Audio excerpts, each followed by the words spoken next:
যুক্তরাষ্ট্রের নতুন প্রশাসনের কর্মকর্তাদের সঙ্গে বৈঠক করেছেন ভারতের পররাষ্ট্রমন্ত্রী এস জয়শঙ্কর।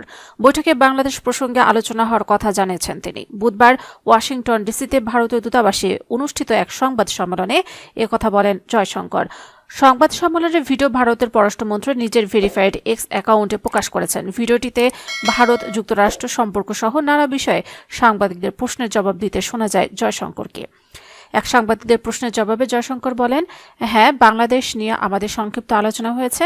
আমি মনে করি না যে এ বিষয়ে বিস্তারিত বলাটা সমীচীন হবে।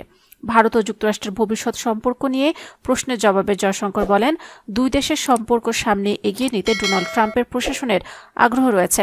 এটা খুব স্পষ্ট যে নতুন প্রশাসন ট্রাম্পের অভিষেক অনুষ্ঠানে ভারতের উপস্থিতি চেয়েছিল। তারা দ্বিপক্ষীয় সম্পর্কের ওপর অগ্রাধিকার দিচ্ছে। ভারতের রাষ্ট্র বার্তা সংস্থা পিটিআই-এর তথ্য অনুযায়ী ট্রাম্পের প্রেসিডেন্ট হিসেবে অভিষেকের অনুষ্ঠানে অংশ নিতে যুক্তরাষ্ট্র যান ভারতের পররাষ্ট্রমন্ত্রী। এরপর ওয়াশিংটন ডিসিতে দেশটির নতুন পররাষ্ট্রমন্ত্রী মার্কো রুবিও এবং জাতীয় নিরাপত্তা উপদেষ্টা মাইক ওয়ালেজের সঙ্গে বৈঠক করেছেন।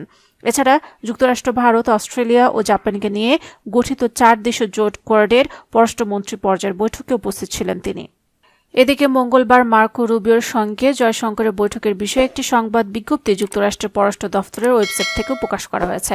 মার্কিন পররাষ্ট্র দফতরের নতুন মুখপাত্র ট্যামি ব্রুস ওই বিজ্ঞপ্তি দিয়েছেন। তাতে বলা হয়েছে, যুক্তরাষ্ট্র ও ভারতের মধ্যে অংশীদারিত্ব জোরদার করার অভিন্ন প্রতিশ্রুতির বিষয়টি নিশ্চিত করেছেন দুই দেশের পররাষ্ট্রমন্ত্রী।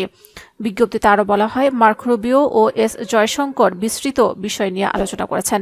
আঞ্চলিক বিভিন্ন বিষয়ে যুক্তরাষ্ট্র ভারত সম্পর্ক আরও গভীর করার বিভিন্ন গুরুত্বপূর্ণ ও বিকাশমান প্রযুক্তি, প্রতিরক্ষা সহায়তা, জ্বালানি এবং একটি স্বাধীন ও মুক্ত ভারত প্রশান্ত মহাসাগর অঞ্চলকে এগিয়ে নেওয়ার বিষয়ে দুজনের কথা হয়েছে।